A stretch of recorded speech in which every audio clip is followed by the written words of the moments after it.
Yeah, long haul Larry. That's a good idea of me sending the pictures to chat. I will try to do that. If not, what I'm gonna do is I will fix the PowerPoint with the pictures and then send it as a PDF to everybody. We'll figure out a way to kind of see if there's a way to load that. Um, okay, so I know often everyone is used to TT or Spungus or Piper Trade, doing the streaming, talking about the technical aspects. This is not going to be anything technical. I am a psychologist, so by trade, that's like my, bread and butter. And I am not providing anybody therapy, so think of more of this like as a coaching. But I do want to get into more of the psychology of, for the traders. And it does play a huge role.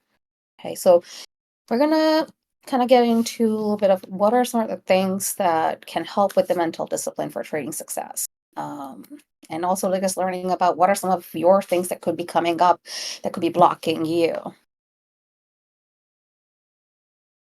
Okay, so we're gonna cover certain things today.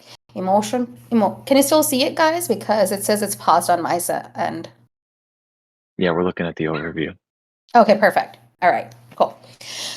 We're gonna talk about emotional control under pressure, FOMO versus structured discipline, some mindful routines to regulate your nervous system, and also about risk and sizing mindset. Who here has traded under stress, especially recently? I think it looks like an player says that he needs some emotional control with his 2-year-old. I cannot help you with that. My day-to-day clients are adults, so that's all on you, unknown player. So we all tend to trade under stress, I think, more than not, and especially lately. So when I'm sure a lot of people have heard about the fight, flight, or freeze. And the way it happens is when our body, our brain senses stress, anxiety, it automatically kicks in the fight, flight, or freeze.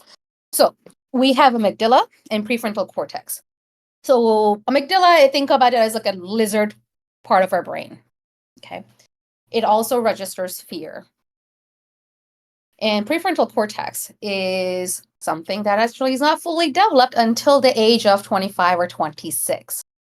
So I know there are a lot of people in our, a lot of members who are still 20, 21, 22. So you guys still have some time to fully develop the prefrontal cortex. So when our brain registers stress, our amygdala, the emotional reactivity, it kind of comes online. And then the prefrontal cortex sort of goes offline. And prefrontal cortex is not only responsible for logic and planning, but also like analytical thinking, decision making, rational decision, thinking out things properly. Amygdala, it's like comes on. It's like, oh, survival mode needs to come in. Your brain registers there's a threat, there's stress. We got to either run away, fight, or freeze. And sometimes it's even faint. So in that moment, we are not thinking clearly. And I'm sure everybody here can relate that when you are under stress, and I'm sure a lot of us were, especially in this volatile market this week,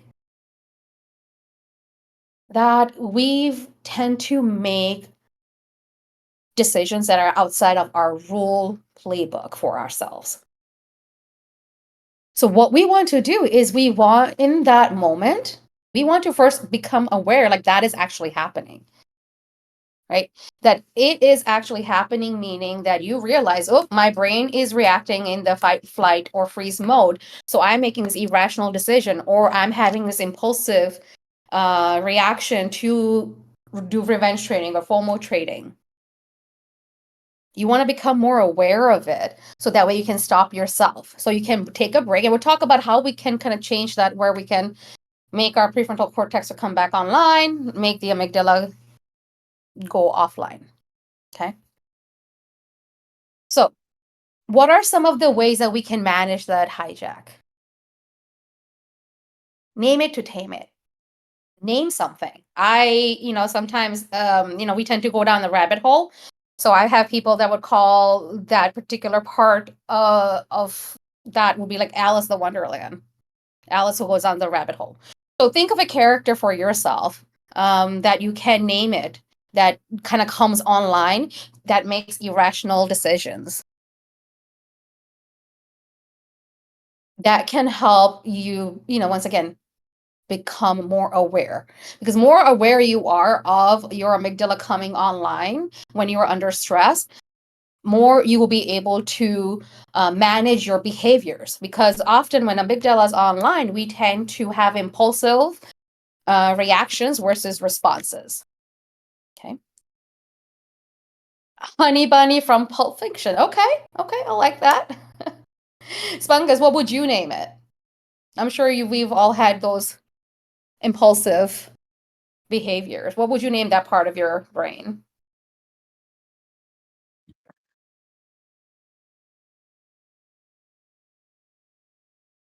Are you there, Spungus? Can you hear me now? There we go. Okay. I always I just sort of spell my name backwards whenever the lizard brain or the anxiety brain takes over. So Sugnups is what I'm gonna go with. I like it. We have Jim Carrey the Mask. Oh, that is very good. Jim Carrey the Mask is quite chaotic. Mad Hatter, I like that as well. Um, I can't. What I think about is that character. Uh, he's one of them from the Looney Tunes that runs around very crazy. What's it called? Tasmanian Devil. Yes, Tasmanian Devil. I feel like that when my brain kind of gets into that fight or flight mode, it just goes all over the place. So we want to just name it so you can recognize it. And the another reason it kind of does, it kind of brings a little bit of humor to it, and it helps us from getting caught into that spinning wheel, right? The domino effect. So it kind of puts a stop to it. You can do box breathing, which is like 4 inhale, 4 out, exhale, 4 inhale, 4 exhale.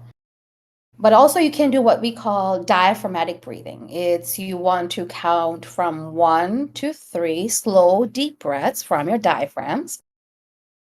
Not diaphragms, from your diaphragm. And pause for 2-3 seconds and exhale from 1 to 4. You can do it different counting, but you want to make sure that you exhale it longer than your inhale. You want to exhale all of it out. Yep, Dubs, you're absolutely right. Breathing techniques really help. And one of the reason is, and which we don't often recognize, is when we're stressed, when we're anxious, or when our brain registers any kind of situation as threatening, which is what's actually happening. Our brain sees a losing trade as a threat to our survival because money is so tied to our survival, right? So brain thinks it's like, shit, I'm losing money, I'm losing my ability to pay my bills, or even though that's not the case, it registers it as such that, oh, I will not be, if I lose this trade, I will not be able to survive. It's how it translates that information. So it then gets into that fight, flight, or freeze mode. However, whenever there is any situation that's threat or survival, it interrupts our breathing. So I'm going to give you guys an example. Let's imagine you're going down an alley. It's 3 o'clock in the night. You're in New York, or even some, south side of Chicago. I lived out in Chicago, so like there are a lot of sketchy places. So let's just use that south side of Chicago. You're 3 o'clock going down an alley, and you are by yourself and hear something in the background. And all of a sudden, your initial reaction is going to be like that deep, that shallow breath, right? Because that startles you. You turn around, you see it's just a cat. And you're like, okay, right? So the first inhale I did, it signals a part of the brain that says like, hey, there's a threat. And not sure if anybody else has noticed that when you're anxious or stressed, it starts to sometimes create stomach aches, digestive issues, heart racing, feeling warm. It's because it signals the brain like, hey, we need to send all our blood and oxygen, most of the blood or oxygen to our large muscle group to either getting ready to fight, run away, or freeze. So it's then your digestive system, it doesn't work as great because it's not getting the needed oxygen and blood. But when you turn around and I saw that it's a cat and I went, whew, okay. It signals my brain saying, wait, everything is okay. There is no danger. Let's get back to the normal routine. So the breathing exercise, it helps us get back into, regulates our nervous system. Because when we're anxious, we tend to do shallow, fast breathing from the chest. So we want to change that to do more stomach breathing. So as you're inhaling, your diaphragm, your stomach should expand. And as you're exhaling, it should retract. There are a lot of great YouTube videos for guided breathing exercises. And I would encourage everybody to kind of check your breathing style. Are you even breathing correctly? Because as adults, we tend to have, dysregulated breathing patterns and we don't even know it. I didn't know that I did have that, dysregulated breathing pattern until like a few years ago. I had this a fitness instructor, and she's the one who pointed it out, that I was not breathing from my stomach, that I was chest breather. I'm like, oh, that makes a lot of whole sense, that I know anxiety kicks in very easily. Then other thing is, so we want to, regulate our nervous system. And that's why breathing exercises are very important. It helps us get out from the survival mode. Other thing we want to do is tracking emotions in trading journal. And we kind of talked about this in my short session earlier.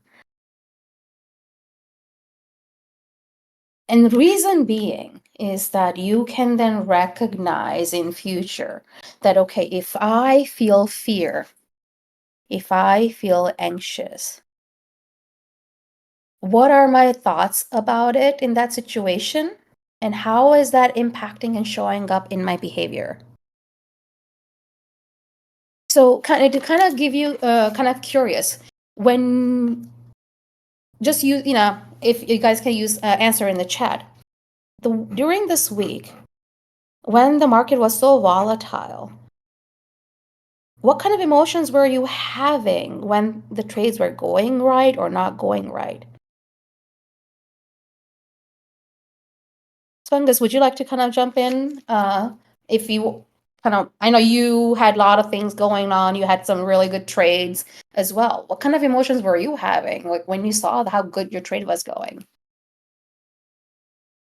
Yeah, I think it's kind of when the market is really volatile and things go your way, I find that like on the one hand it's exciting, right? Your trade goes well and it tends to go more than trades do on non-volatile days. So there's like that excitement to it, but then there's also, some like nervousness about things turning around or exiting too early. Should I have gotten in more? I think it's a lot of different feelings. Yeah, absolutely. And then also you have stress, right? Somebody saying stress. Yeah. You have thoughts like, oh, should I do this? Should I buy more should I buy more puts? Or somebody saying like, then you start having like thoughts about like, oh, somebody save me. Yusuf is saying that he feels hesitant before even you took the trade. Yeah, then it kind of gets you to doubt your own self. You doubt your own setup, you doubt your own technical skills, your analytical skills. And then you shoulda, coulda, woulda, you start going in circles. See, all of these things are telling me that makes things makes thinking cloudy. Like you're not able to think clearly. You're not able to see things clearly.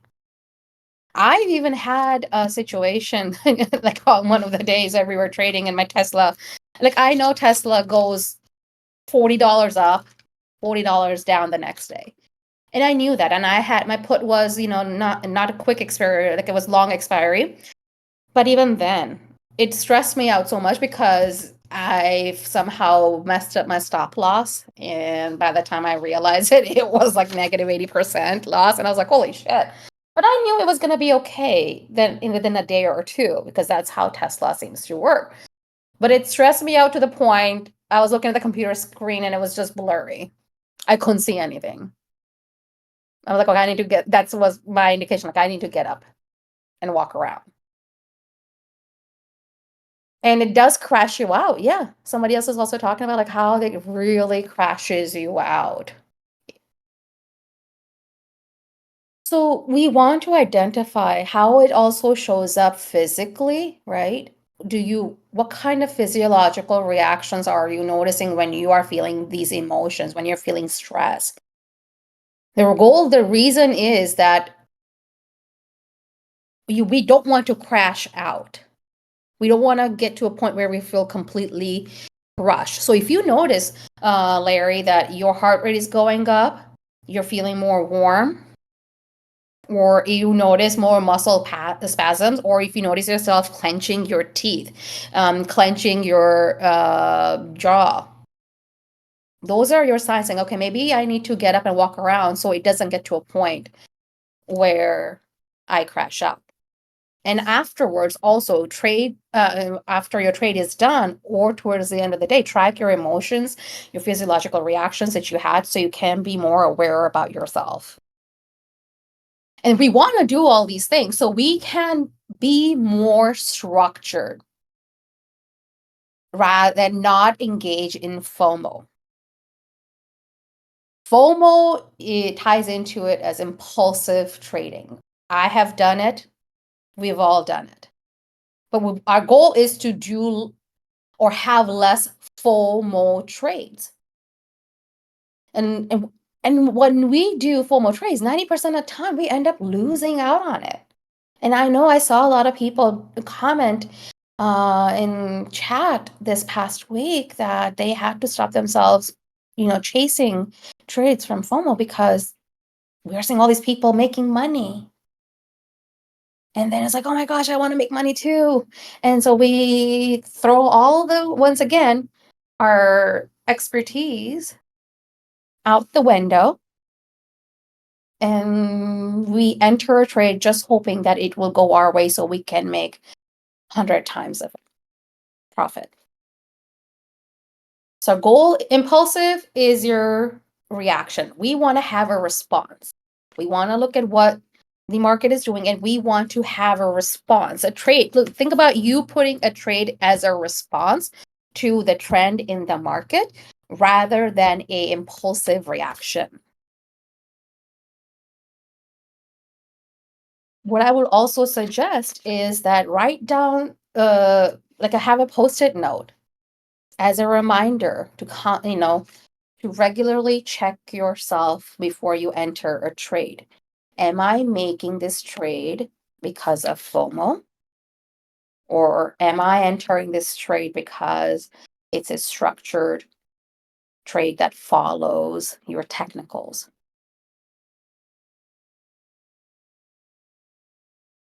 And we've talked about dopamine drives the chase, right? So you're chasing something, you get it, and you get all the dopamine, and our brain believes like, "Ooh, I can do it again." So I think I talked about this last time. When it was in July, I was in California. In Webull account, I had $83 left after a losing trade because I didn't have much. I had like $500 in there. And then I had $83 left. And I was like, you know what? I am just gonna see in Tesla a call for, I was incredibly out of the money. Call for $83. I'm just gonna put it on there. And then the days later, I wake up, it's a $1,300. And I mean, yeah, I had a fucking amazing dopamine reaction from it. I was incredibly happy. I'm on vacation. I got this $83 turned into $1,300. And then that caused me with, as you said, the double dipping. I was like, oh, this can happen again, right? Because now it's reinforcing this type of behavior that says like, oh, I can do this same type of trade again and it will happen again. But it doesn't. So we don't want to create this bad habits of where we're like, oh, did a FOMO trade and it worked out because it gave me such a good dopamine. And I had the result from it. So it reinforces the same behavior. We want to break that pattern.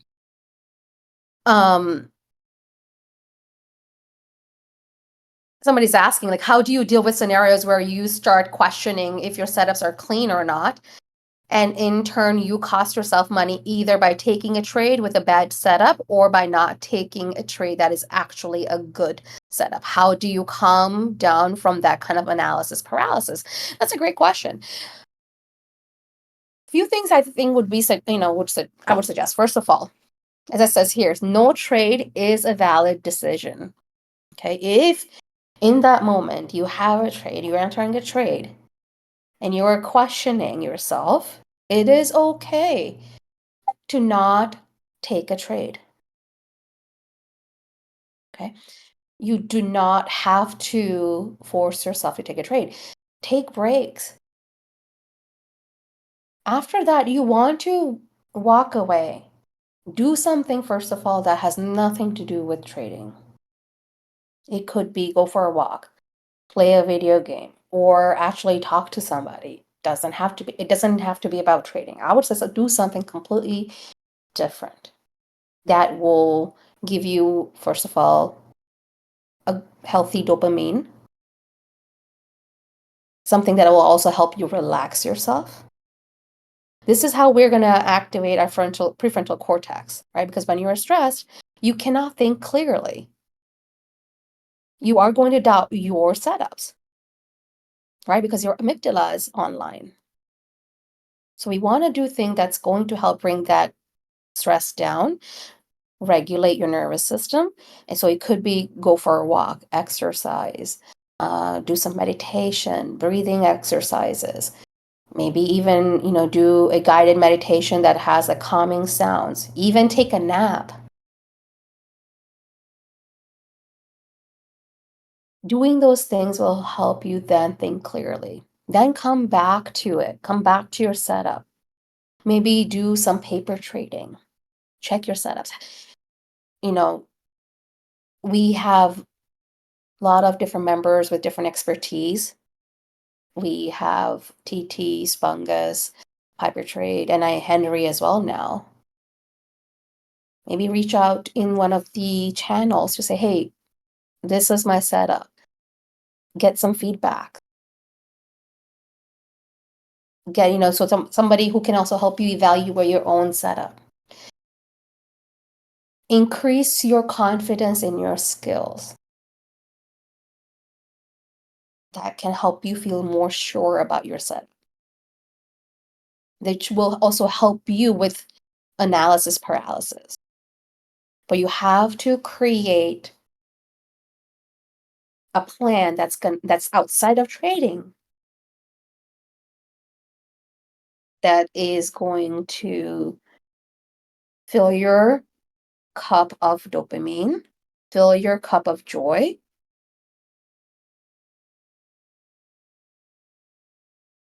and have to create boundaries with yourself. I remember that when I first started learning how to trade, I was spending ridiculous amount of hours learning. And I quickly realized that this is not healthy because I was like, instead of sleeping, I'm still like reading about options. And Larry, if you have a position open overnight and you are noticing that turning your brain off the market, it's hard to turn your brain off the market mode, maybe look into not having those positions, open overnight. Maybe not engage in having this position open. And if you do, ask yourself if it comes up, let's say you have a position open overnight and you notice yourself just fixating on it, ruminating on it. Ask yourself, like, okay, I can worry about it. I can think about it right now. What is it going to do for me? How is worrying about it working out for me? Worrying about it is not going to make the market open and make the trade go your way. It's really just paralyzing and taking your time away, and you're taking your peace away. And it's okay. It's okay. And first, you want to also validate and normalize. Like, it's okay that my brain is getting, stuck on this because it's an uncertainty. There is no answer. So it's okay that you are getting worried and stressed about it. But then ask yourself, challenge that thought, and then do something that will help with not being only focused on trading. And maybe even talk to somebody about it. Talk to your friend. So, like, if you're feeling worried or stressed, take a shower, take a bubble bath, do some journaling. Yep, timeouts is really good. Absolutely. I have gone without trading for a month or two. I think I took a break in December and I didn't come back to it until I joined the Discord, which was like maybe in late January or early February.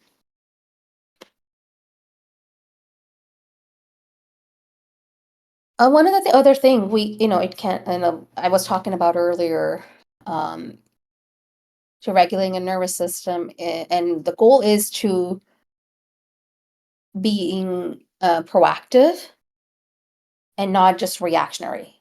And what I mean by that, when it comes down to taking care of your health, right? Nowadays, people treat health disease a lot differently, right? Goal is to, how people do health screening. It's not that they wait until to see if they have cancer and then treat it. No, we're doing health screening just to see, make sure it doesn't happen. Or if it does happen, we can catch it before it gets worse. Same thing here. We don't want to crash out and then take care of ourselves. It's okay if you get to a point that you're crashed out and then you're taking care of yourself. But the goal is that we take care of ourselves beforehand so we don't get to a point where we are crashing out. We want to have a mindful routine that's consistent. Mindfulness improves focus. So anxiety and stress is not all bad. We need anxiety and stress to perform at an optimal level. But once it goes above a threshold, we don't think clearly. Okay. Having a routine, a structure helps reduce the outside noise. What I mean by outside noise is, we have so many members. They all have different styles. They all have different stocks that they trade, different options they trade. TT, Spungus, I'm not too sure about Piper Trade, but they have only specific stocks they look at. Right? I think TT is very much of a SPY and QQQ. Spungus, what would you say yours is particularly? I know you've done different ones, but you do your research and stuff. But what are some of the ones that you stay consistent with? Yeah, I'm big on SPY, and then your Mag Sevens, of course, your tech, your biotech. But honestly, what I do every day is I just look at the heat map and see what sectors are hot, what sectors are, you know, more volatile than others, and which ones will thus lend themselves to trading better. But I have like a core group of 50, 60 stocks that I trade. Okay. Great. And you have built that consistency, like, okay, this is my method that works for me. In past, I would, hear about, like, oh, this stock is having, this type of catalyst, or this stock is having, you know, uh, this kind of change in the companies. And I would chase different stocks without knowing the fundamentals. And I'm not saying fundamentals like every single thing, like, down to the detail, but without really knowing what's going on. And I would chase stock that way. And I'm not gonna it. So rather than that, what I have and what works is having either something like TT, like you have few stocks that you trade, or something like Spungas that you look at the heat map and then kind of go from there. You can develop your own trade, but stay consistent with your routine. Do what works. Everybody in Thread is going to trade different stocks and they have different methods. You don't have to chase every single stock that everybody else is doing. And the noise in the chat can be so overwhelming. Absolutely. If that is the case, only go to the one, let's say, for example, you follow Spangas or TT, only focus on their callouts and look at, and then do your due diligence on that. So you can manage the noise. Or you can look at only certain people, certain members' information of what they're saying out. Right. What are some of the other things that we can do to make sure that we have a good routine to on a day-to-day basis before trade? Important things you want to check is like, am I rested? I don't have it listed here, but like, have I eaten? Have I had water? Have I moved my body? Am I feeling anxious? Am I emotionally clear? Am I feeling stressed? Am I feeling depressed? Is my mind clear? Am I feeling focused? Did I sleep well last night? Those are some basic things, basic needs that need to be addressed for us to be, once again, being more thinking clearly, but also it will help defining our strategy as well. You having all those things taken care of will help you function at an optimal level. There are days where I have gone without eating anything because I was so caught up in the trade. And by the end of the day, I was exhausted to the point where like I had plans to go hang out with friends and I end up canceling because I was mentally exhausted. And also I didn't really nurture myself, by nutrients that I needed to sustain myself. We do not want to do that. Make sure you are getting adequate sleep. Make sure you are eating your breakfast, your lunch. Take time from it. Yep, skipping meals because you're in a trade is very, very real. And I had to, hold myself accountable. Was on Friday. I skipped my meal, and by the end of the day, I was like, oh, why do I feel weak and dizzy? Because I didn't eat anything all day. And I was like, right, that's just I need to kind of modify my own habits here. And I'm not gonna lie, I am quite candid when it comes to stuff like this. Yes, I'm a psychologist, but there, doesn't mean that I'm perfect by any means. So have a list next to you by your computer that you can go through. Did I have my breakfast? Did I eat? Did I have my water? Things that that will help you be the better trader. That will assist you in entering more strategic, structured trade that will increase your chances to either have a profitable trade or to cut loss at a good rate rather than letting it go. Because if all of those things are taken care of, you will be able to clearly make a decision like, hey, I can cut this loss rather than the fear taking over and instead of 10%, now it's an 80% loss.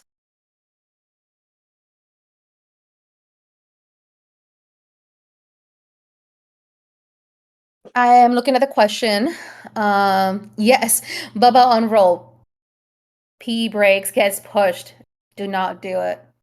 Do not do it. You do not want to, end up with an UTI also. But take breaks. Take breaks. All right. The question is there a science or psychology on the impacts of exercise on the rational and emotional parts of the brain within a certain period of time? More specifically, is an ideal or even bad time before trading for exercise?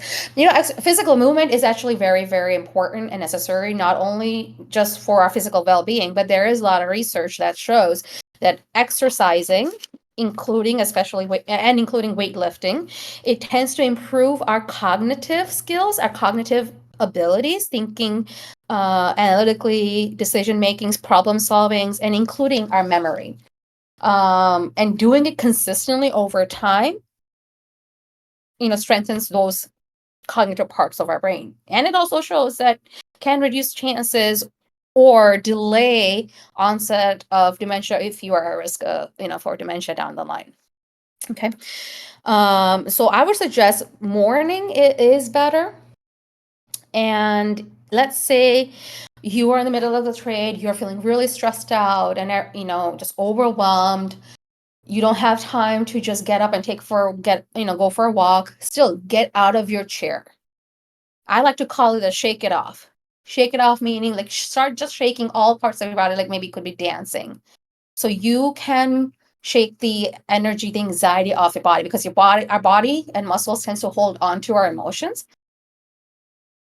And think about it this way, all animals, including especially dogs, you would see how they shake their body. They're eating, and after that, they shake their body. Or they're playing with another dog, or you're playing with them, and they shake their body. That movement itself, it actually helps regulate the nervous system, including for human beings. So if you let's say, didn't have a chance to go exercise that day, do 5 minutes of dancing. Move the body some way so you can feel more relaxed, more, you're de-stressed and regulated. But if you have the chance to have exercise in your routine, try to do it in the morning. Include some kind of weightlifting along with, even just walking. All of that does have impact on your cognitive functions and emotional functions. Chrissy, I hope you don't go and get into a nursing home in 5 years due to trading stress. If that's the case, then, buddy, we gotta talk. Risk and sizing mindset. And Spungus, I would love to hear from you on, what has helped you in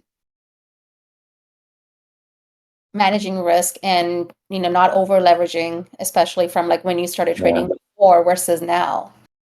You know what? Honestly, I think took me like a couple of years to really, I don't know, click into my brain is like there is, trading should be a way to fund your life. Trading shouldn't be your life. And like, at least for myself, when I was early, man, I was thinking about the market all day, every day, like at work, after hours, stuff like that. And it just sort of like consumed me. And I was definitely not good enough at trading to like merit that much energy being devoted to it. And so I found that like over time, and I would say it took me a couple years to get to this point, but you know, it really just clicked for me that like nobody ever went broke taking a profit. And so one thing that I talk about a lot, which helps me to manage my stress, is like, if you have a trade that goes 40% in a few minutes, cut it and run and then go to the gym, like, go get lunch, go do something. And if it goes another 50, 100% after that, who cares? Like you got to win, you got 40% and you got to like go live your life after that. And so, I'm a big fan of like, trade, like do your time in the market, but don't do too much of it. And, take wins when you have them, that you don't have to capture the entire move, you know, Yeah, get your money, make your win, and then walk away from the market. absolutely. And what you were saying is that trading is a marathon and not a sprint. Yeah. And I think that's one of the things that we have to really reframe and change that narrative. And I completely agree with you, because I had the same type of experience.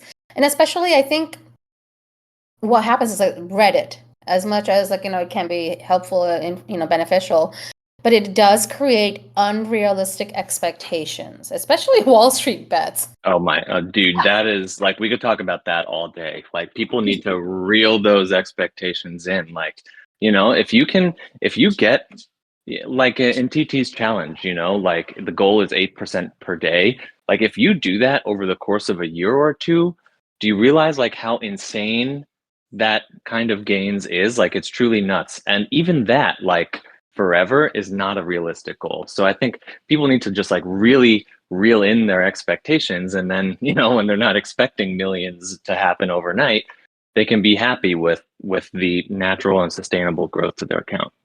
Yeah, absolutely. So let's take that for example. $200.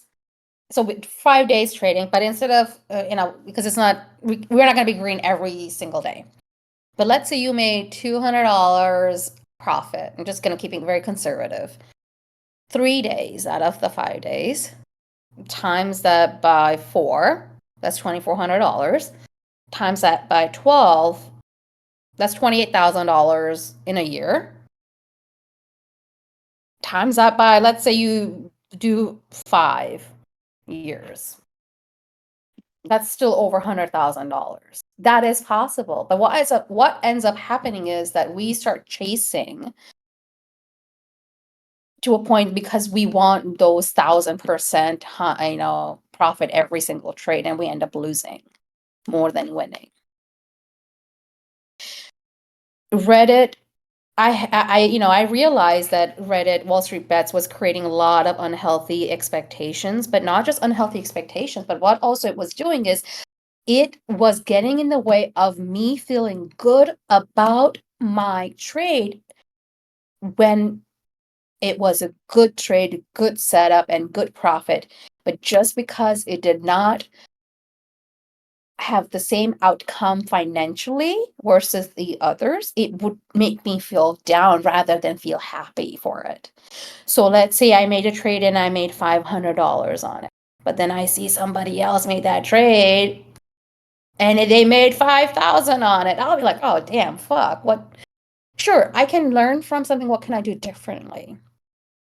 But rather than that, like, it would get, it's so easy to get caught into the man, what the hell? Why didn't I make that money? What's wrong with me? Why am I leaving money on the table? And this is where it kind of ties into the detach the identity from performance.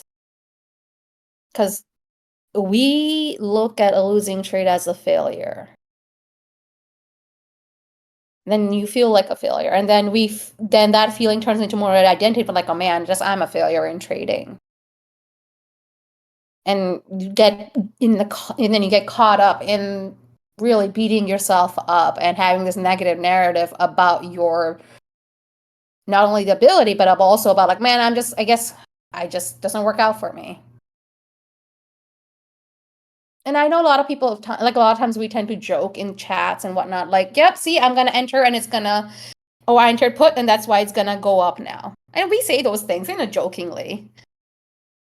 But then also I kind of wonder, how is it really joke, or is that kind of the belief that we are carrying? And we really want to check those types of things, because when we get caught into the negative narrative, I'm not saying, oh, just think positive all the time and things will be great. No, I don't believe that, But check your narrative, because that's the kind of energy we are putting into our trades. You or me or anybody else having a losing trade does not define who you are as a person. Your performance in the trade does not mean that you're a failure. And also, yeah, check yourself, or overhyping your trades. Like, yeah, even if you had like 5 green days, check yourself, because you do not want to get overconfident either. Because then when we get overconfident, we stop doing the things that actually works.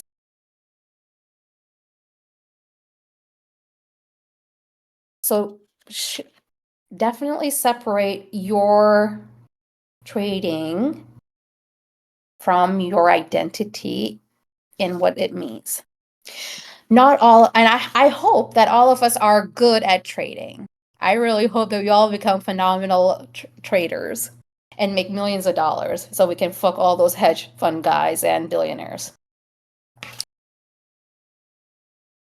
But but we also want to come down to reality and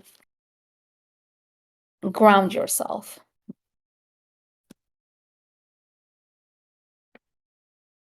I said earlier, not taking a trade is an okay decision.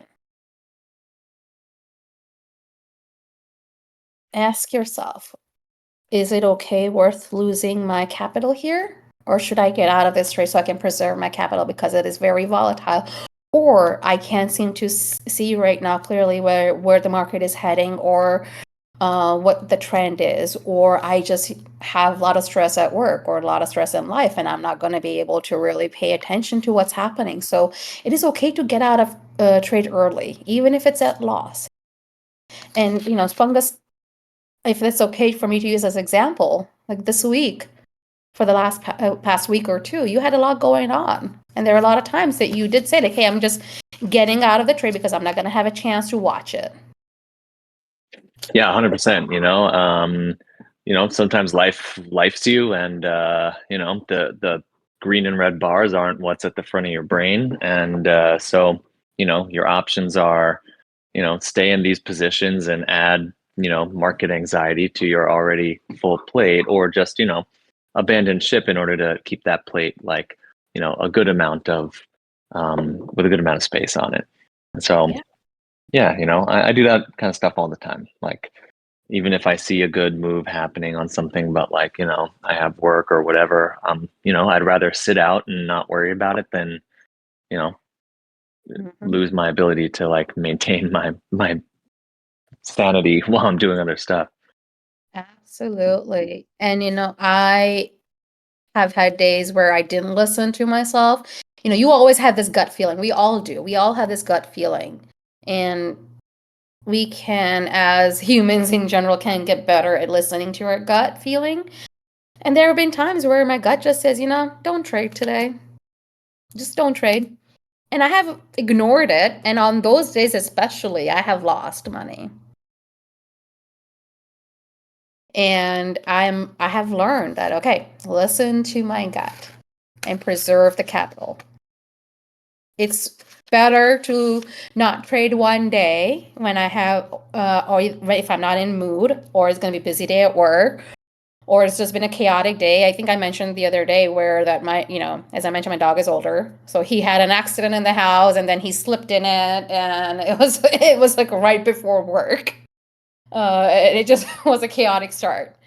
And I had this gut feeling. It was just like, don't trade today. It's just you're not, your mind's going to be all over the place. It's already, I'm feeling out of whack. I'm feeling restless. I had too much. I don't drink coffee really. And so on that day, I ended up having coffee, and it was making me feel anxious and restless.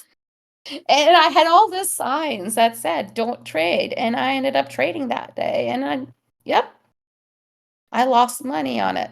Luckily, I was able to make that money back. But that was a really good lesson. Like, really listen to that gut feeling, those intuition. Yeah, looks like HRK saying that happened. And then what happens is that when we have that gut feeling and then we trade and we end up losing the money, and then the revenge trading kicks in because like, oh, fuck, I got to make that back.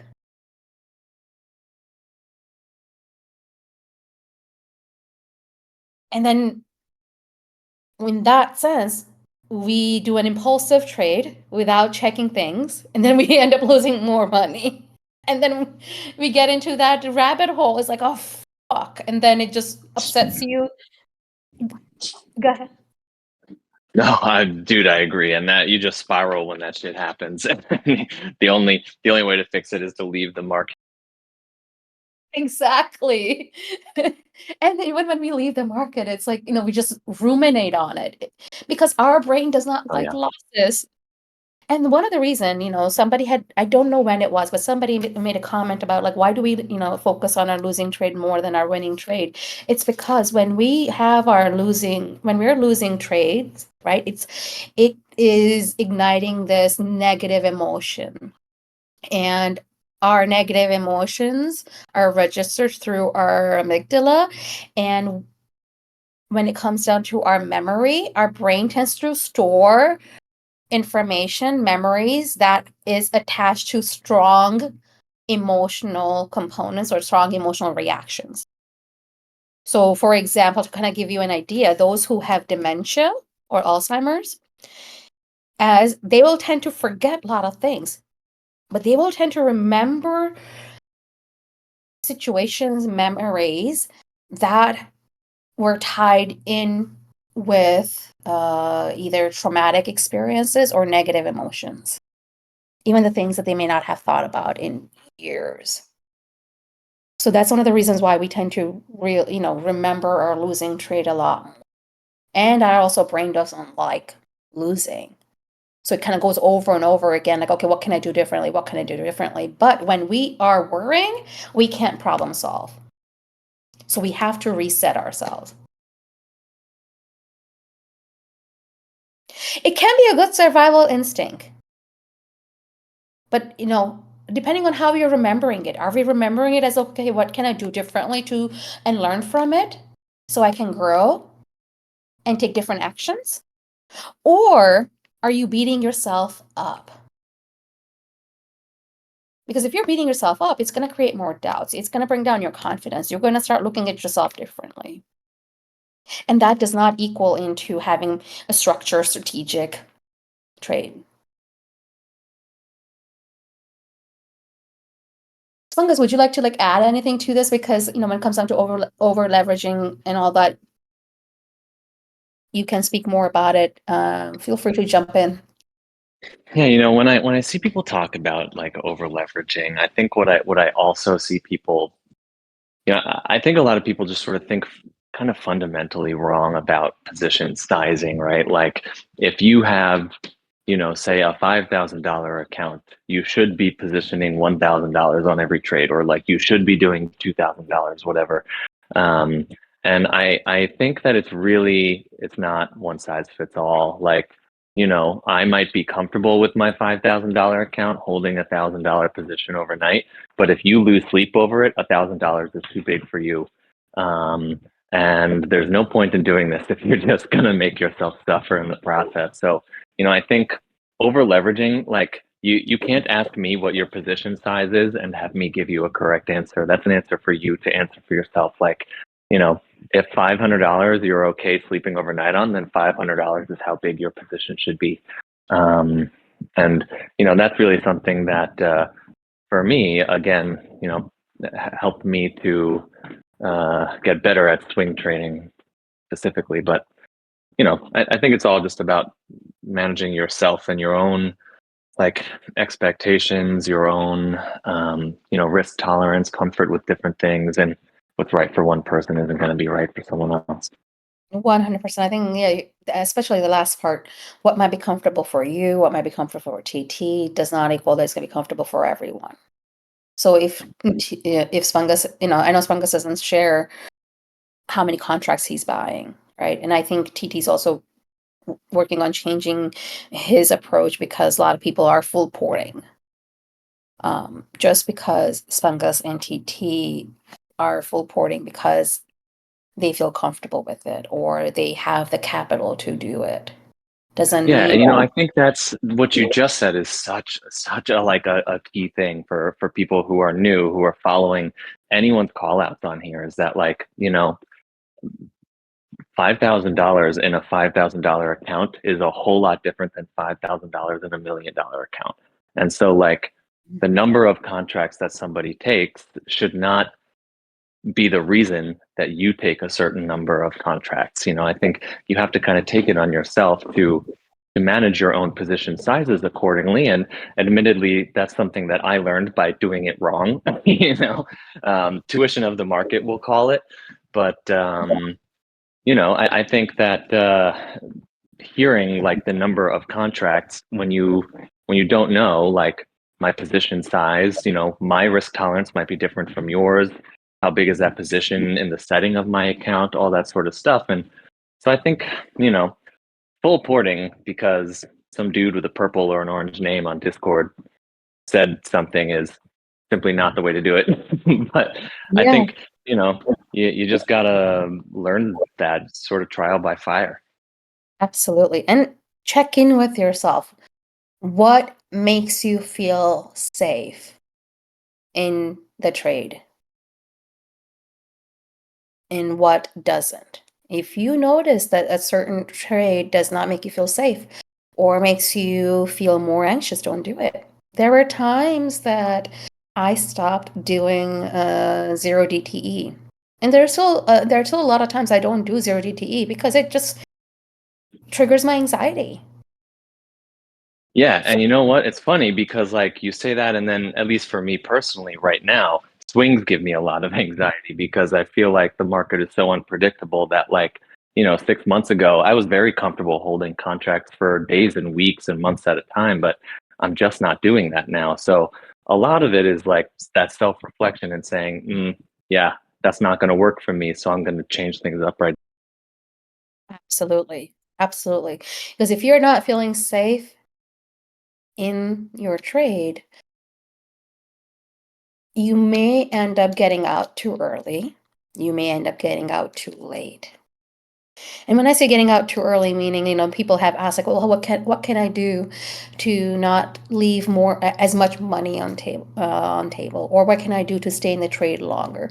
A lot of times people do also leave the trade early is because they are feeling anxious, and I have done that.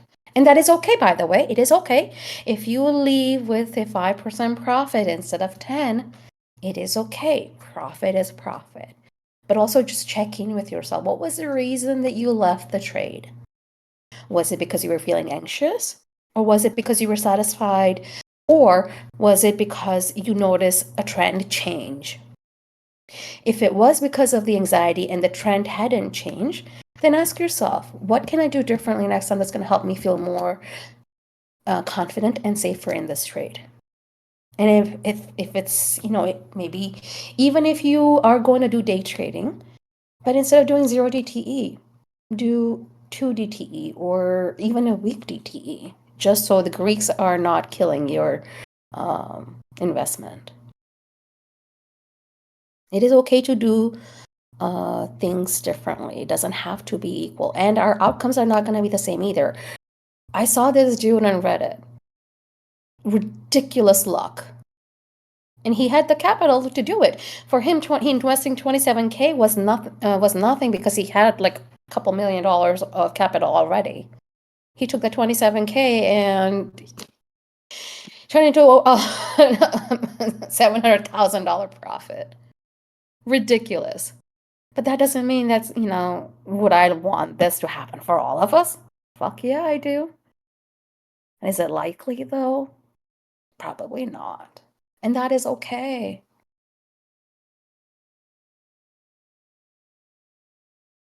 I think it was Unknown Player that also talked about like, it's just sometimes it's just pure luck because yeah, for this guy, he posted it as a $700,000 profit. But it could have easily been negative 27K too. And tell yourself, like, you know what? It's either I have 5% loss or 10% loss, or 5% profit, 10% profit. Either way, you're going to be okay. Make sure you're not playing with your rent money because I know there are people who do play with their rent money and not advisable. So if you're not going to be okay with the loss, then maybe you are over leveraging or you should not be trading right now. And I know there are people's comments and questions, and I will definitely come back to it. Okay. Mindfulness techniques. Start your day, have a routine. We talked about having a routine and, writing down questions. Have I eaten? Have I had water? Have I taken a break? Have I moved my body? But even before, let's say before 9:30, and it's 9:15, put some, calming music, do some breathing exercise, move your body. Surf the urge is one of my favorite things, and it can be applied in so many parts of your life. And for example, ride out the wave is another way of calling it, is something we also use it in like somebody who with addiction too. Could be food, alcohol, substance, is to like not give in to the urge. So if you're noticing that you're getting the urge to do a revenge trade or doing a FOMO trade, write it out. Think of it like you are on a surfboard and the urge slowly creeps up, right? So the wave is creeping up. That urge is going to also come down just like the wave. You just have to ride out that wave. And by doing that, one of the ways you can do that is like, okay, I'm getting this urge to do a revenge trading. I'm getting this urge to do a FOMO trading. Give your, 20 minutes, 15 minutes. Do something else. Distract yourself to ride out that urge. And then kind of go back and like, okay, do I really still want to take that trade?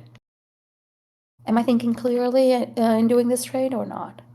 So, and that's the emotional wave, right? The FOMO and the revenge. You want to just ride it out rather than engaging in impulsive reaction.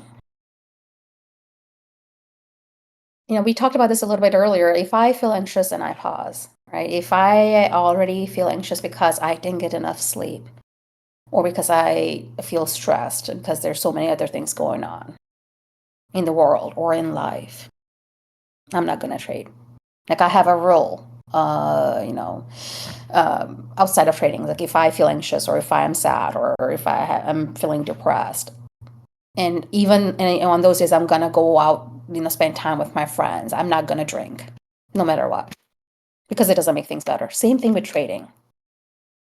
If you're already feeling anxious, already feeling stressed, and then you go trade, once again, you're not going to be thinking clearly, right? Because your fight or flight has kicked in, your amygdala is more active, and you end up having losing trade, you are going to feel worse. So take a pause, do breathing exercise, walk away, watch something funny. I love watching animal videos, cat videos, and dog videos on Instagram Reels to kind of make me laugh.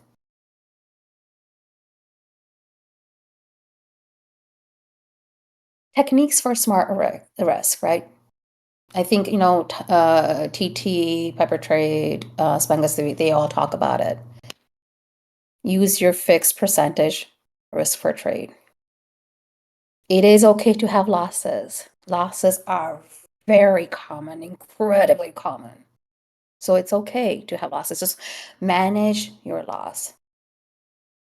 We talked about avoiding revenge trading. Ask yourself, do I want to stay in this and risk losing more capital? Or do I want to preserve my capital so I have another chance tomorrow? So, we talked about having more emotional awareness, physiological awareness, having a structure so you can make structured decisions, mindful routines. So you're getting your body into a regulated place and having the risk discipline. Do journaling. When you're doing journaling, not only do you want to, identify your emotions, but how did you react to that emotions? Did you react or did you respond? What was your behavior? And see if there's a pattern in your behaviors that lead you to have better trades, better structure in your technical skills in identifying technical information, or are those behaviors leading to have more making irrational decisions or losing trades? Yeah, and you know what? I think you just touched on something really important there because there's actually a lot of like population level research into, losses and, success rates and things like that. And something like only 3 or 4% of day traders actually do end up being profitable.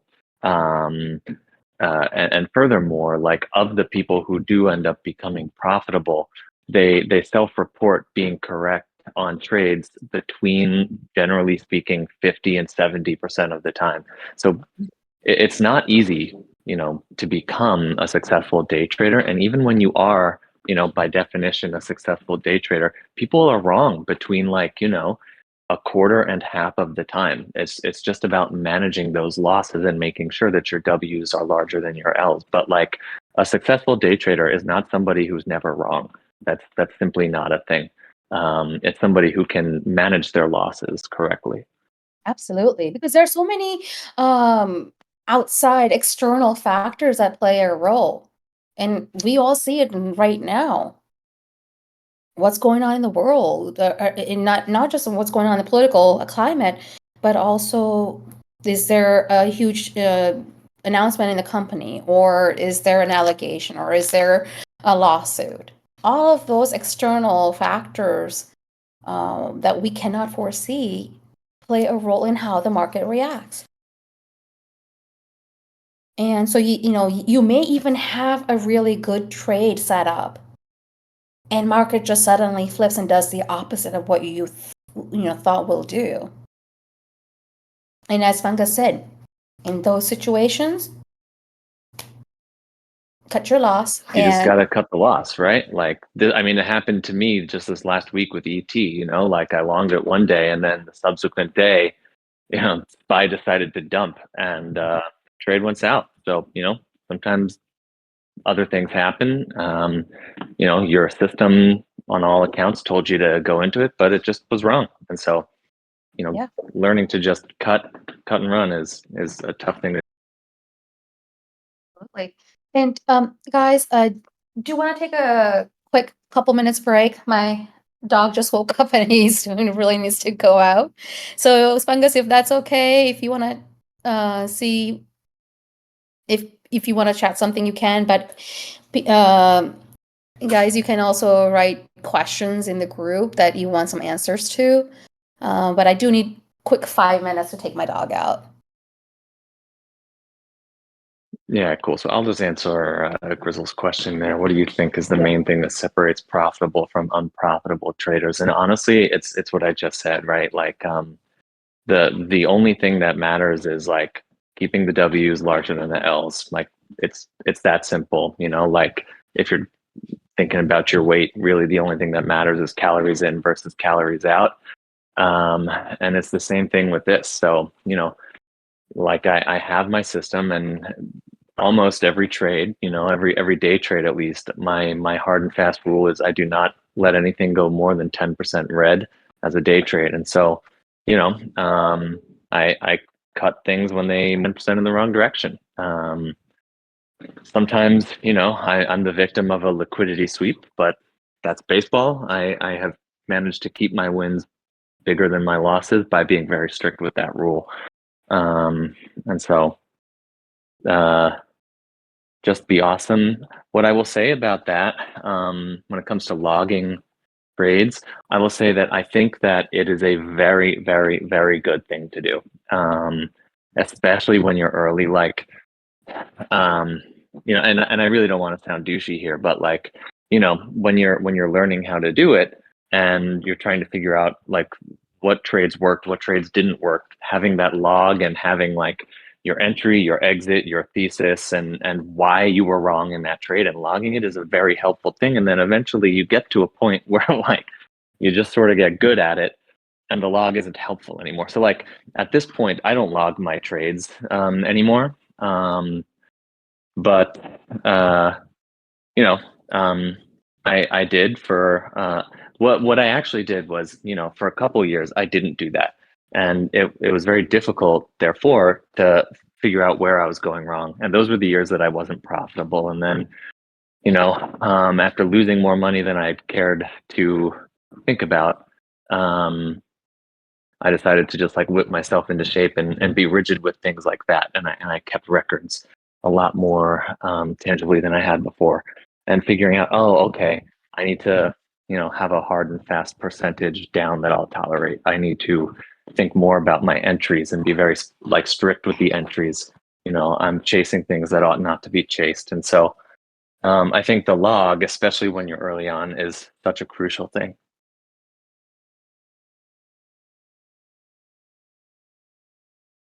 BCP, no. 10% of a trade.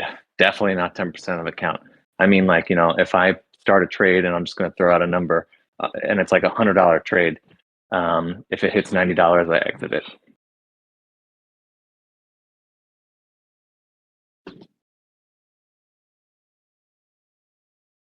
Yeah, risk management is pretty key, Um, I think that, and that's another very personal thing. Like what I'm comfortable with is different from what somebody else is comfortable with. Like, and it's funny because even for myself, like, with that ET trade, anyone who followed me on it, the first day that SPY dumped, I had posted like, hey guys, I'm gonna hold this, but this is a good time to leave if this is going too south for you.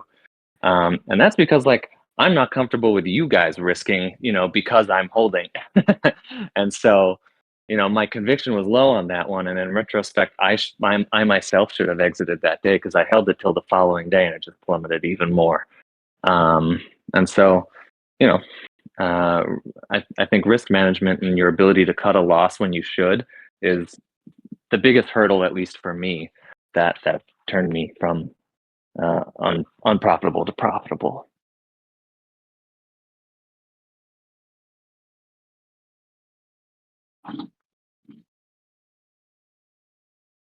Phonesy, if I'm being honest with you, I do not have anything like that at all. I don't have any like, you know, rituals or anything aside from get coffee, walk dog, poop, change baby, trade.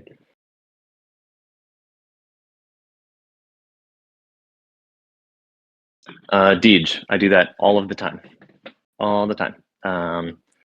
I for a lot of plays, and in truth, I do this sometimes, and I don't quite say it in the Discord, but if a trade, like for example, we had one play this week, one of the SPY calls, I forget, or SPY puts, I forget if it was the 565s, 550s, or 500s, but overnight they went like in the course of a day they went from $10 to $40. And I exited all of those, but I held a contract or two that I'm still holding just because, once you're up so much and, you've unloaded enough profit, like holding anything past that is just house money and a YOLO, and you're not going to lose anything because you're already super duper profitable on that trade. So I do that all the time. I hold on to runners.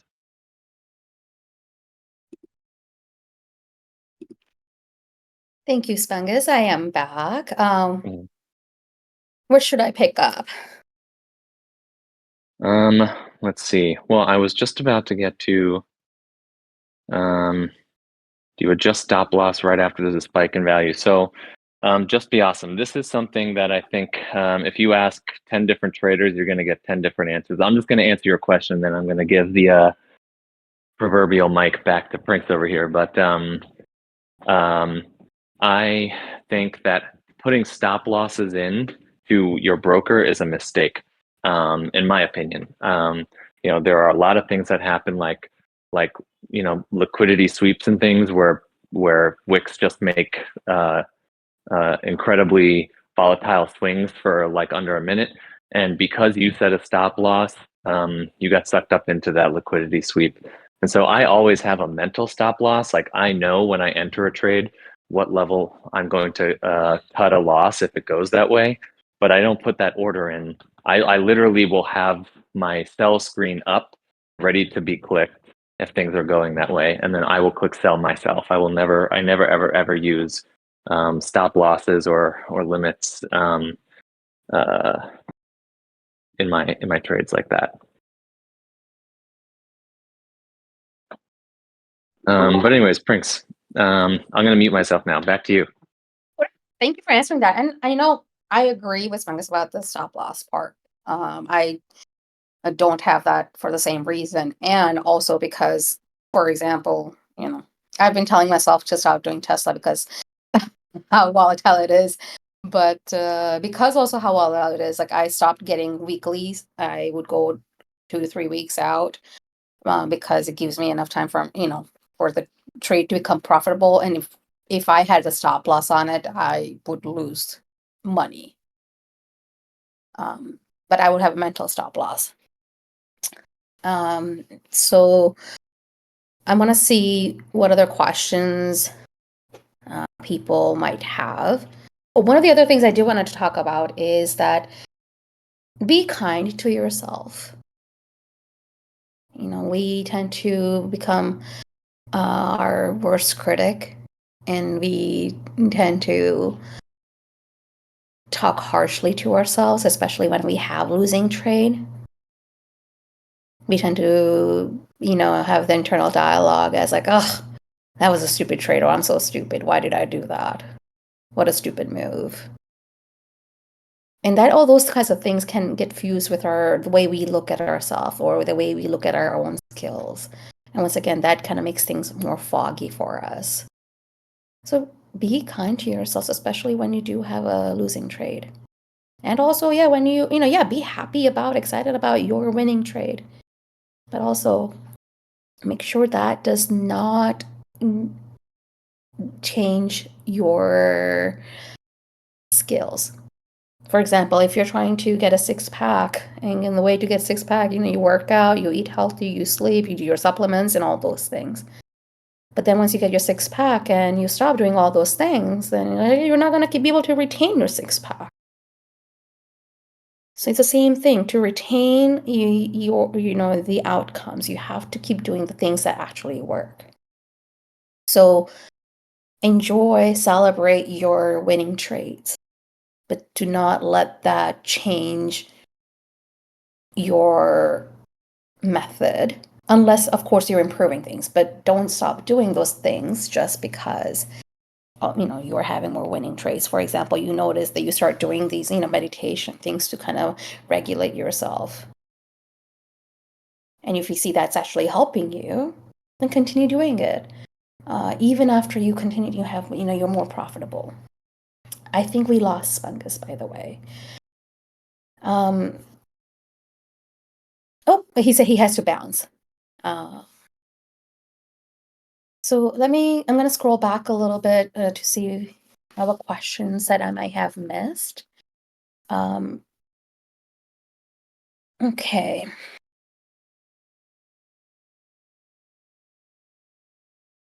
So one of the questions was like, another pitfall is feeling pressure to capture opportunity this week with crash, as if there won't be opportunities afterwards. That's a very common reaction that we tend to have. And let's take a look back as to how many times these opportunities have been present, right? Our brain is like, oh my gosh, this is never going to happen again. I'm not going to get an opportunity like that. In those situations, we want to kind of take a step back and be like, okay, how often has this happened in the past? And has it stopped from happening just because it happened in the past? It hasn't. So guess what? There are chances for it to happen again. I think I had that same type of thought when not too long ago when we were in the bullish, and then I was just ridiculously climbing up. I'm like, oh man, I'm missing out on this. I'm missing out on, buying low and selling high. And then all of a sudden things have flipped. I'm like, oh, okay, yeah, like, no, this is going to keep happening. So we will have other opportunities. We just have to kind of remind ourselves. We have to have that conversation with ourselves.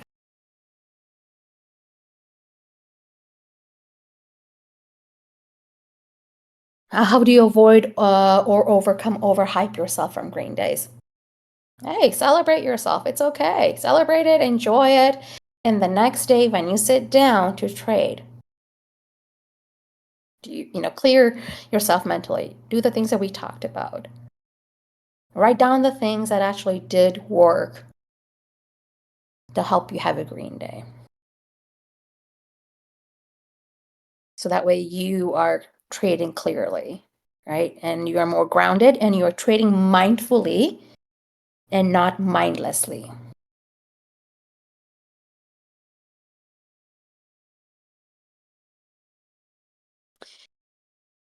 I'm just going through some other things.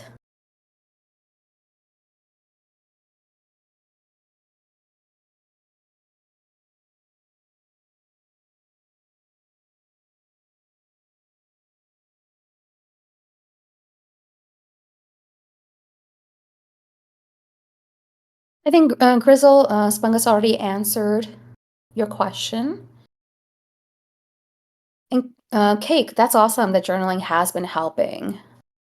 That's really good. Just Bossum, you asked, do you all log your trades at the end of the day?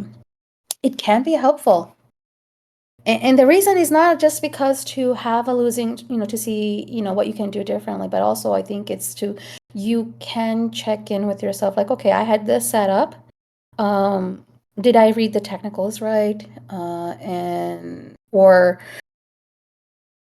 what happened? Was there an external factor as to why things flipped if it didn't go correctly? Or if it did correctly and you did go into the trade, but you got out early, you can check and see, like, okay, what is it saying? Like, what can I look for in future that indicates that the trend is going to continue, right? So that can kind of help you go back to really look at the trend, right? And that's what logging can help you do. So you can improve and make changes.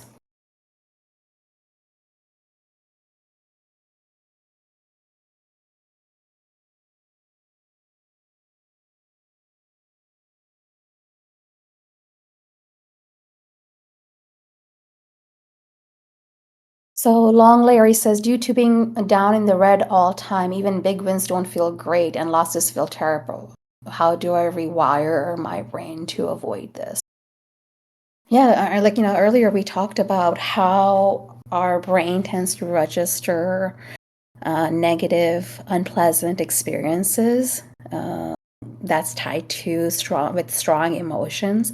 We do tend to remember things that didn't work out.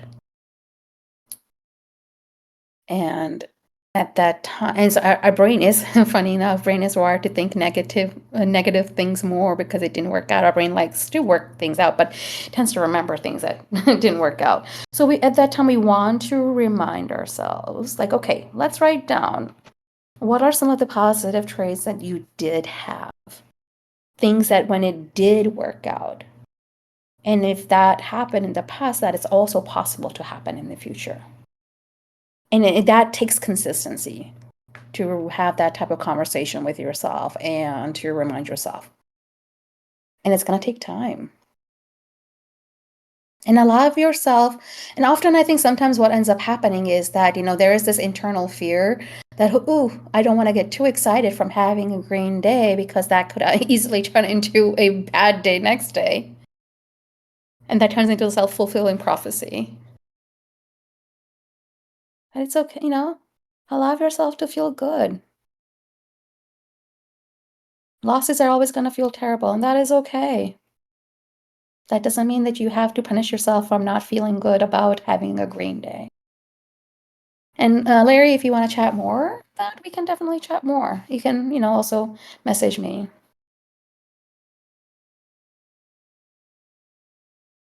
Thank you, Condor the Wise. Does anybody else have any question before we wrap up? And guys, feel free to put feedback into any of our channels, and feel free to tag me, because honestly, this is my first time doing a webinar in this capacity. Yes, I do it for work. I talk about it all day long and work with my clients, but doing it in this capacity is, like, on Discord, is my first time. So, and regardless of how many times I do it, I want feedback to make sure, like, what went well, what didn't go well, what can we do, differently, and what can we do better. We want to have more webinars in future, so your feedback will be very helpful. I do see some people are typing, so I would see if anybody has a question. And I will fix the PowerPoint with, graphics and all those stuff, and I'll get it added to the member guide section.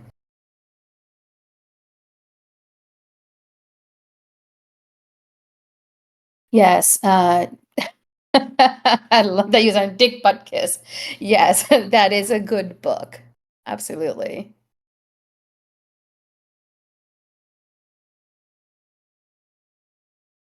Grants and FU, I did step away for a little bit, so I'm not sure if he specifically covered that, but we can talk about it and definitely in the next webinar too, or when he does his webinar. I'll take a picture of that question and I'll send it to him. Thank you, Larry. And Affiliate Theo. Thanks, Swansea. Yes, HRK, I will share their presentation. Absolutely. Thanks, Dirty Space Cook. Grants and FU, thanks. I don't think I need coffee. Even having just, half a cup of coffee sometimes throws me for an anxiety loop. Thanks, Larry. Thanks, everyone, for joining and being engaging in our webinar. I hope it was helpful. Get off Discord. Don't look at any market news or any charts right now. Go enjoy your Sunday. Do something fun, even if it's taking a nap or even if it's just sitting outside. But unplug and allow yourself to relax. All right, guys. Have a good evening and a peaceful sleep so you are all rested for tomorrow and see what the day brings. Bye, y'all.